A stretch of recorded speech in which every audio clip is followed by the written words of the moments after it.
Hi friends, it's Wednesday night. ஈஸியான கருவாடு தொக்கு 10 மினிட்ஸில் எப்படி செய்கிறதுன்னு பார்க்கலாம் வாங்க. அதுக்கு தேவையான ஒரு பெரிய வெங்காயம், 2 தக்காளி கட் பண்ணி வச்சுக்கலாம்.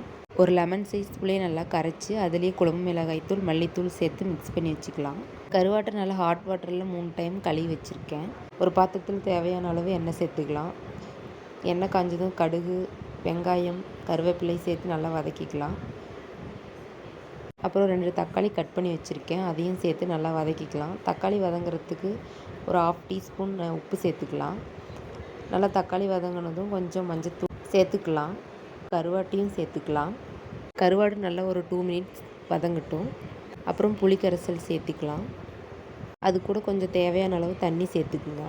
அப்புறம் ஒரு தட்டு வச்சு க்ளோஸ் பண்ணிவிடுங்க. நல்லா தொக்கு பதத்துக்கு சுண்டி வரணும்.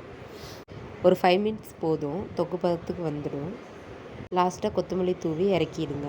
இந்த தொக்கு ராகி களி, ரைஸுக்கு செம காம்போ.